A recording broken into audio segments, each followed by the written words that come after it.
शिष्य त्याला विनंती करू लागले की गुरुजी जेवा. परंतु तो त्यांना म्हणाला, तुम्हाला ठाऊक नाही असे अन्न माझ्याजवळ खावयाला आहे. यावरून शिष्य एकमेकास म्हणू लागले, याला कोणी खावयास आणले असेल काय? येशू त्यांना म्हणाला, ज्याने मला पाठवले त्याच्या इच्छेप्रमाणे करावे, त्याचे कार्य सिद्धीस न्यावे, हेच माझे अन्न आहे. So here Jesus even not bothered about the food, the physical food, in spite of his hunger and thirst. इथं येशूला भूक लागली होती, तहान लागली होती, तरी सुद्धा त्या शारीरिक अन्नासाठी तो काही काळजी करत नव्हता. And he is giving a powerful lesson to his disciple, saying that my food is to do the will of him who sent me and to finish his work. आणि इथं शिष्यानं तो सांगत होता की माझं भोजन किंवा माझं अन्न हेच आहे की ज्यानं मला पाठवलं आणि ज्या उद्देशासाठी पाठवलं तो उद्देश पूर्ण करणं, त्याचं काम पूर्ण करणं. If you read the Gospels, actually you tend to understand that Jesus never rested until the work for which he came to do, until he completed it. तुम्ही जर सगळे शुभवर्तमान वाचाल ना तर तुम्हाला समजेल की ज्या कामासाठी, ज्या कार्यासाठी त्याला पाठवलं होतं, येशूला पाठवलं होतं, ते कार्य पूर्ण झाल्याशिवाय तो कधीही विश्रांती घेत नव्हता. I think when Jesus said on that cross, it is finished, that is the time I think it was finished. मला वाटतं की वधस्तंभावरती तो म्हणाला ना हे पूर्ण झालं, त्याच वेळेला ते पूर्ण झालं असावं. He said it is finished, then he said, Father, into your hands I commit my spirit. ज्या वेळेला तो म्हणाला की हे पित्या आता पूर्ण झालं, त्यानंतर तो म्हणाला की हे पित्या तुझ्या हातामध्ये मी माझा आत्मा समर्पित करत आहे. The Bible says today Jesus is seated at the right hand of the Father. पवित्र शास्त्र म्हणतं की आज प्रभू येशू पित्याच्या उजव्या हाताला बसलेला आहे. Because the work that the Father sent him to do here on this earth, he completed it, he accomplished it, and now he is at the right hand of the Father. कारण ज्या कामासाठी, ज्या उद्देशानं पित्याने ख्रिस्ताला या पृथ्वी तलावरती पाठवलं होतं, ते काम, तो उद्देश पूर्ण केलेला आहे आणि म्हणून तो आता पित्याच्या उजव्या हाताला बसलेला आहे. Doing the work of God, doing the will of God was the passion of Jesus' heart. देवाचं कार्य करणं, देवाची इच्छा पूर्ण करणं हे ख्रिस्ताच्या अंतःकरणाचा आवेश होता. The same purpose or the same passion, it came into Paul's heart. तोच उद्देश, तोच आवेशीपणा ख्रिस्ताच्या अंतःकरणामध्ये आला. It came to Paul's heart. पौलाच्या अंतःकरणामध्ये आला. And therefore Paul says, for me to live is Christ, but to die is gain. म्हणूनच पौल म्हणत आहे की माझ्यासाठी जगणे हा ख्रिस्त आणि मरणे हा लाभ आहे. That means for me everything to do with glorifying Christ, that is the priority, that is the purpose, that is the passion of my heart. याचा अर्थ पौल इथं सांगत होता की मला जे काही करायचं आहे ते ख्रिस्ताच्या गौरवासाठी, ख्रिस्ताच्या कार्यासाठी आणि ख्रिस्ताच्या उद्देशासाठी करायचं आहे आणि हेच माझ्या अंतःकरणाचा आवेश आहे. Now what is the challenge that we find in the Philippians? फिलिपकारास पत्र या पुस्तकामध्ये आम्हाला एक आव्हान प्राप्त होतं, ते म्हणजे कोणतं? Let this same attitude or the same mind be in you. तीच चित्तवृत्ती, ते तशा प्रकारचं मन तुमच्या ठाई असू दे. We can work, we can do everything. आम्ही काम करू शकतो, सगळं काय करू शकतो. But behind all this, the purpose is I want to honor God. I want to live for the purpose of God in my life. पण ते सगळं करण्याच्या पाठीमागचा उद्देश हाच असला पाहिजे की मला देवाचं कार्य करायचं आहे, देवाचं गौरव माझ्या जीवनामध्ये पूर्ण करायचं आहे. I think God deserves more than our spare time. मला वाटतंय की आमच्या राहिलेला जो वेळ असतो त्या वेळेपेक्षा अधिक वेळ परमेश्वराची अपेक्षा आहे. So never think of giving our spare time to God. म्हणून राहिलेला वेळ देवाला द्यायचा असा कधी विचार करू नका. But give the best of our time, the best that we can give to God. पण आमच्या वेळेतला उत्तमातला उत्तम वेळ आणि उत्तमातल्या उत्तम गोष्टी परमेश्वराला देऊया. Because God gave his best for each one of us. कारण परमेश्वराने त्याचं उत्तम उत्तमातलं उत्तम आम्हा सर्वांसाठी दिलं. Have you ever thought, why can't one of God's angels come and die for you and for me? तुम्ही विचार कधी केलाय का की देवाचा एखादा देवदूत येऊन का आमच्यासाठी मेला नाही? Because we know the angels are greater than us. कारण आम्हाला माहिती आहे की आमच्यापेक्षा देवदूत महान आहेत, They are very powerful. ते सामर्थ्यशाली आहेत. Now why can't God send one of his angels? मग देवाने एखादा देवदूत का पाठवला नाही? Okay, you go and die for the people whoever believes in you, I will save them. ठीक आहे, तू जा आणि लोकांसाठी मर, जे कोणी तुझ्यावर विश्वास ठेवतील त्यांचं मी तारण करीन. That would have been God's second best.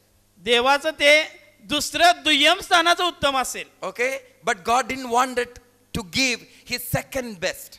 पण परमेश्वराला दुय्यम दर्जाचं द्यायचं नाही. God gave his best. देवाला प्रथम दर्जाचं द्यायचं आहे. That is his only begotten son. ते म्हणजे त्याचा एकुलता एक पुत्र. Because of that very reason, त्याच कारणास्तव the passion of Jesus' heart also was this: my priority, whether I am hungry or thirsty, tired, whatever it is, my priority is to finish the work for which he sent me. म्हणून ख्रिस्ताच्या ठाई हीच चित्तवृत्ती आणि हाच आवेश होता की मला भूक असो, तहान असो, काही असो, माझ्या पित्याचं काम, देवाची इच्छा पूर्ण करणे हेच माझ्यासाठी प्रथम प्राधान्य आहे. What is our attitude towards God, God's work and God's church and God's kingdom in our hearts? आमच्या अंतःकरणामध्ये परमेश्वर, परमेश्वराचं कार्य, देवाची मंडळी आणि त्याचं काम याविषयी आमच्या अंतःकरणामध्ये कशा प्रकारची चित्तवृत्ती आहे? Is it a priority or is it a secondary thing? ते प्रथम प्राधान्यामध्ये आहे का दुय्यम दर्जाचं स्थान त्या गोष्टींना आहे? If it is a secondary thing, जर दुय्यम दर्जाचं स्थान असेल, we will always give priority to do whatever we want to get it done. Our thing, our work, and after that, leftover time, we will give it to him. तर मग नेहमीच आम्ही आमचं काम, आमच्या गोष्टी, आमच्या सर्व गोष्टी झाल्यानंतर राहिलेला जो वेळ आहे, दुय्यम दर्जाचा वेळ, तो आम्ही परमेश्वराला देणार. God's blessing in our life is also based on how much we are passionate about him and his work. देवाच्या गोष्टी, आम्ही देवाचं काम आणि देवाची इच्छा याविषयी आम्ही कितपत आवेशी आहे याच्यावर अवलंबून असतं. So this morning, my beloved brothers and sisters, म्हणून माझ्या प्रिय बहीण भावांनो, आज सकाळी if you want to be happy, if you want to be joyful, let this mind, let this attitude that was in Christ Jesus be in you. जर का तुम्हाला आनंदी राहायचं आहे तर ख्रिस्ताच्या ठाई जो स्वभाव होता, जी त्याची चित्तवृत्ती होती, ती चित्तवृत्ती तो स्वभाव तुमच्या ठाई असू दे. Secondly, दुसरं, a servant attitude. सेवकाई चित्तवृत्ती. We read in chapter 2 verse 6 and 7. आपण दुसरा अध्याय 6 आणि 7 वचने पाहूया. Philippians 2, 6 and 7. फिलिप्पेकारास पत्र दुसरा अध्याय 6 आणि 7. Who being in the form of God did not consider it to be robbery to be equal with God, but made himself of no reputation, taking the form of a bond servant and coming in the likeness of men, and being found in appearance as a man, he humbled himself and became obedient to the point of death, even the death of the cross. आपण 6 ते 8 वाचूया. तो देवाच्या स्वरूपाचा असूनही देवाच्या बरोबरीचं असणे हा लाभ आहे असे त्याने मानले नाही, तर त्याने स्वतःला रिक्त केले, म्हणजे मनुष्याच्या प्रतिरूपाचे होऊन दासाचे स्वरूप धारण केले आणि मनुष्य प्रतिकृतीचे असे प्रगट होऊन त्याने मरण आणि ते हे वधस्तंभावरचे मरण सोसले, इथपर्यंत आज्ञापालन करून त्याने स्वतःला लीन केले. The purposes of God in our life can only be fulfilled when we have a servant attitude. जर आमच्यामध्ये सेवकाईची चित्तवृत्ती असेल तरच आमच्या ठाई जो उद्देश आहे तो पूर्ण होऊ शकतो. My beloved, this is very important for our success in our Christian life. माझ्या प्रियानो, आमच्या ख्रिस्ती जीवनामध्ये यशस्वी व्हायचं आहे तर हे फार महत्त्वाचं आहे. Whatever profession we may have, आमचा कुठलाही व्यवसाय असू दे किंवा कुठलंही काम असू दे, but the attitude of our heart, पण आमच्या अंतःकरणाची जी चित्तवृत्ती स्वभाव आहे, if that is a servant heart, that is to serve, then God can bless our life. जर ते सेवकाईपणाच्या पणासारखा असेल, जर सेवा करण्याची चित्तवृत्ती असेल, तरच परमेश्वर आम्हाला आशीर्वादित करणार. According to the Bible, even the government job or the service is a ministry, or it is a service that God himself has appointed. आता पवित्र शास्त्रानुसार सरकारी नोकरी सुद्धा परमेश्वराने सेवकासाठी दिलेलं काम किंवा एखादी पद किंवा गोष्टी आहेत. It is equally important as the spiritual job. एक आत्मिक कामाला जितकं महत्व आहे, तितकंच महत्व त्या कामाला देण्यात आलेलं आहे. Just like we eat physical food, we also need spiritual food. जसं आम्ही शारीरिक भोजन खातो, तसं आम्हाला आत्मिक भोजनाची गरज असते. So, any job, that any profession that God has given to us, our attitude should be to serve. जर एखादं काम परमेश्वराने किंवा एखादा व्यवसाय आम्हाला दिलेला आहे, तर त्यामध्ये आमची चित्तवृत्ती सेवा करण्याची असू दे. That is why it says that that Jesus, he humbled himself and he became a servant, a humble servant. म्हणून इथं म्हणलेलं आहे की येशूने स्वतःला रिक्त केलं, नम्र केलं आणि तो सेवक बनला. It says that he took the form of a bond servant. इथं असं म्हणलंय की इथं दासाचे स्वरूप धारण केले. A bond servant has no choice of his own. He has to do the will of his master. आता सेवकासाठी जन्मास आलेला व्यक्ती जो असतो, त्याला कुठले पर्याय किंवा निवड नसते.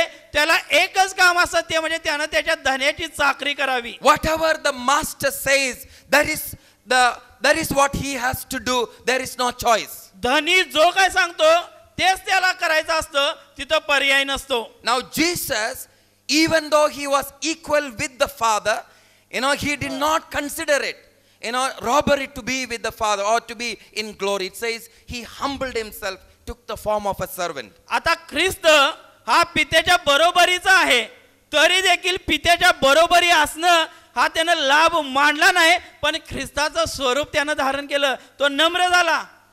Now wherever we are, whatever our profession or wherever God has placed us, let us have a heart of serving or a servant heart. आता आम्ही ज्या ठिकाणी असू दे, जो व्यवसाय करत असू दे, जी नोकरी असू दे, ज्या पदावर आम्ही असू दे, त्या ठिकाणी आमच्यामध्ये देवाच्या सेवकाईचं अंतःकरण असणं गरजेचं आहे. If God's purposes has to be fulfilled in our life, we must have that servant attitude. जर का देवाचे उद्देश आमच्या जीवनामध्ये पूर्ण व्हायचे आहेत, तर आमच्यामध्ये सेवकाईपणाची चित्तवृत्ती असणे गरजेचं आहे. It is not only referring to the spiritual matters, like a pastor or evangelist, that they are serving, but in any profession it is a service to fulfill God's purposes. आता पाळक म्हणा, पुढारी म्हणा किंवा सुवार्तिक म्हणा, तेच फक्त सेवकाईमध्ये आहेत असं नव्हे, तर असे काम करणारे अशा उद्यावरचे लोक सुद्धा सेवकाईमध्ये असतात. In the Old Testament there were kings and also priests. जुन्या काळामध्ये राजे पण होते, याजक पण होते. And God used both of them to fulfill God's purposes for a nation. परमेश्वर एखाद्या देशासाठी एखादा उद्देश असेल, तर तो उद्देश पूर्ण करण्यासाठी दोघांचाही उपयोग करून घ्यायचा. The kings were responsible for the security of the nation, for the well-being of the nation, for the justice of the nation. जो राजा असायचा, तो देशाचं संरक्षण, देशाची न्याय व्यवस्था आणि देशाचं गरजीकरण याला जबाबदार असायचा. And God's anointing was there. They were always guided by God's presence and God's hand upon their life. देवाचे अभिषिक्त जे असायचे, ते देवाचं सानिध्य आणि देवाचा हात त्यांच्यावर नेहमी असायचा आणि त्याद्वारे ते सांगायचे. And the priests were responsible for the spiritual well-being of the people. जे याजक असायचे, ते आत्मिक घडामोडींना जबाबदार असायचे, म्हणजे आत्मिक गोष्टीमध्ये त्यांचा भाग असायचा. Now including for the kings, the priests were responsible to guide them in the spiritual matters. आता राजाच्या बाबतीत जर म्हणायचं झालं, तर याजक जबाबदार होता त्यांना राजाला मार्गदर्शन करण्याकरता. Now anyone who has this servant attitude, God will lift them up. ज्या कोणाकडे सेवकाची चित्तवृत्ती होती त्यांना परमेश्वराने उंच केलं. Many times God refers to David as his servant. अनेक वेळेला परमेश्वराने दाविदाला माझा सेवक या नात्यानं बोलवलं. In the book of Acts it says David served his generation. प्रेषितांच्या कृत्यामध्ये असं म्हटलेलं आहे की दाविदाने पिढ्यानपिढ्या त्याची सेवा केली. And David knew why God lifted him up to the position of the king. आणि दाविदाला माहित होतं की एक राजा म्हणून परमेश्वराने त्याला का उंच केलंय. That is to serve his people. ते म्हणजे त्याच्या लोकांची सेवा करायला. So instead of building his own purposes, David served his generation. That is what the Bible says. स्वतःचे उद्देश पूर्ण करत बसण्यापेक्षा दाविदाने त्याच्या लोकांच्या गरजा किंवा त्याच्या लोकांचे उद्देश पूर्ण केलं, देवाचा उद्देश पूर्ण केलं, हे पवित्र शास्त्र सांगतं. And because of that God says David, a man after God's own heart. म्हणूनच पवित्र शास्त्र म्हणतं की दावीद देवाच्या मनातला व्यक्ती बनला. David was not a priest. दावीद याजक नव्हता, He was a king. तो राजा होता. Still God says David is a man after God's own heart. तरी सुद्धा परमेश्वर म्हणतो की दावीद माझ्या मनासारखा व्यक्ती आहे. When it comes to the job, whatever responsible job or profession, there is nothing superior or lower. It's all professions, jobs are very important. आता कामाची ज्या वेळेला विषय येतो त्यावेळेला कमी दर्जाचं काम, उच्च दर्जाचं काम, अशा काही दर्जाचं काम किंवा काही नसतं. सगळ्यांना नेमून दिलेलं काम असतं, ती सेवा असते. I don't consider my job as superior to any of the job that you are doing. आता तुम्ही जे काम करताय त्या कामापेक्षा मी जे काम करतोय ते अति महत्वाचं काम आहे असं मी विचार करत नाही. I understand that God gave me this profession or this ministry or spiritual matters. Only thing is I have to do it faithfully, passionately, with all my servant heart. मला माहित आहे की परमेश्वराने ही आत्मिक सेवा मला दिलेली आहे. ती सेवा माझ्या अगदी अंतःकरणाने, अगदी आवेशाने मला करायची आहे. If God has given you a different profession, जर देवाने वेगळ्या प्रकारचं काम किंवा व्यवसाय तुम्हाला दिलाय, you must have the same attitude. God gave me this job or this responsibility that I may serve all the people connected to me or connected in regards to my profession. तर तुमच्यासाठी सुद्धा अशीच चित्तवृत्ती किंवा तुमचा दृष्टिकोन असाच असला पाहिजे की परमेश्वराने हे काम किंवा हा व्यवसाय जो मला दिलेला आहे ते माझ्या अवतीभोवतीच्या लोकांसाठी मी जबाबदार आहे, मी त्यामध्ये काळजी केली पाहिजे म्हणून ते सेवा केली पाहिजे म्हणून दिला आहे.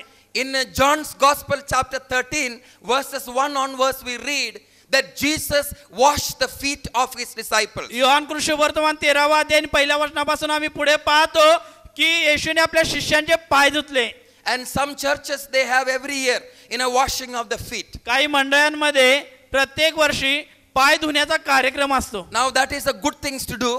हे करण्यासाठी चांगलं आहे. But the purpose Jesus did it and what is shown there is much more than that. That means in our everyday life we have an attitude of a servant. पण ज्या उद्देशाने येशू ख्रिस्ताने ते काम केलं, ज्या गोष्टी येशूला तिथं दाखवायच्या होत्या त्या गोष्टी या फार महत्त्वाच्या आहेत आमच्या जीवनामध्ये.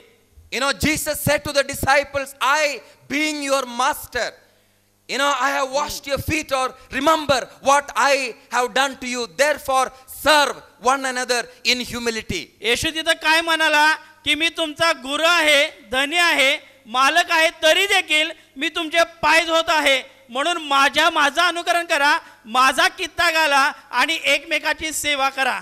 This morning, my beloved, let this attitude be in us. माझ्या प्रियानो, आज सकाळी अशा प्रकारची चित्तवृत्ती आमच्या ठायी असू दे, so that we can be joyful, we can be happy. जेणेकरून आम्ही आनंदी असेन, उत्साही असेन. How we can be joyful? आम्ही उत्साही कसा असू शकतो? When we live for a purpose. ज्याला आम्ही एका उद्देशासाठी जगत असतो. I have a purpose in my life. माझ्या जीवनामध्ये एक उद्देश आहे. I want to live for that purpose. मला त्या उद्देशासाठी जगायचं आहे. Paul says his purpose is to glorify Christ. Paul म्हणतो की त्याचा उद्देश हाच आहे की ख्रिस्ताचा गौरव करायचं. Jesus says my purpose is to finish the work the Father has sent me to do. येशू म्हणतो की पित्यानं जे काम करण्यासाठी मला पाठवलं आहे ते कार्य पूर्ण करणे हाच माझा उद्देश आहे. In spite of all our work and profession, I want to tell you, there is no greater purpose than this, living for the purpose of Christ and His, kingdom. आम्ही जे काम करताय जो आमचा व्यवसाय आहे, ज्या उद्देशासाठी आम्ही जगत आहे, हे सगळे उद्देश जर घेतले तर त्या सर्व उद्देशांपेक्षा ख्रिस्तासाठी जगणं आणि त्याचा गौरव करणं हा उद्देश सगळ्यात महत्त्वाचा आणि चांगला आहे. I think the highest purpose of life is to know our God and to live for Him. आमच्या देवाला जाणून घेणं आणि देवासाठी जगणं हा जो उद्देश आहे तो उद्देश सर्व उद्देशांपेक्षा महान आणि चांगला आहे. And all our other activities and all other smaller purposes should serve this higher purpose of knowing God and doing His will. मग आमचे बाकीचे सर्व काम, आमचा व्यवसाय, आमची सेवा आणि इतर उद्देश हे सगळं मिळून त्याचा उद्देश पूर्ण करण्यासाठी लागू देत. Hallelujah. Hallelujah. All our work and activities should be to fulfill this higher purpose of living for God's kingdom or His purpose. देवाचा उद्देश किंवा देवाचं राज्य यासाठी जगणं हा जो आमचा उद्देश आहे ना, तो उद्देश पूर्ण करण्यासाठी आमचं सगळं कार्य, आमचं काम, आमच्या सर्व कृती लागू देत. So chapter 1 says that you may have a single, a mind or an attitude that is to glorify God, that is to live for God, that is to live for His purpose. पहिला अध्याय सांगतो की तुमच्याठायी एकच प्रकारची चित्तवृत्ती असू दे, ती म्हणजे ख्रिस्ताच्या गौरवासाठी जगणं आणि त्याचा उद्देश पूर्ण करणं. And chapter 2 says that you may have this servant attitude, have a heart of a servant, so that you can be exalted, you can be lifted up, you can be blessed in your life. दुसरा अध्याय सांगतो की तुमच्याठायी सेवकाईची चित्तवृत्ती असू दे, जेणेकरून तुम्हाला उंच केलं जाईल, तुम्ही उंच व्हाल. And the third chapter says, तिसरा अध्याय सांगतो have a spiritual attitude, आत्मिक दृष्टिकोन किंवा आत्मिक चित्तवृत्ती असू दे, or have a spiritual mind. आत्मिक मन असणे. Chapter 3 तिसरा अध्याय verse 7 onwards, 7व्या वचनापासून पुढे, or we will only read verse 7 and 8. 7 आणि 8 वचने आपण वाचूया. But what things were gained to me, these I have counted loss for Christ. Yet indeed I also count all things loss for the excellence of the knowledge of Christ Jesus my Lord, for whom I have suffered the loss of all things, and count them as rubbish, that I may gain Christ. तरी ज्या गोष्टी मला लाभाच्या होत्या त्या मी ख्रिस्तामुळे हानीच्या अशा समजलो आहे. इतकेच नाही तर ख्रिस्त येशू माझा प्रभू याच्या विषयीच्या ज्ञानाच्या श्रेष्ठत्वेमुळे मी सर्व काही हानी समजतो. त्याच्यामुळे मी सर्व गोष्टींना मुकलो आणि त्या केरकचरा अशा लेखतो, यासाठी की मला ख्रिस्त हा लाभ प्राप्त व्हावा.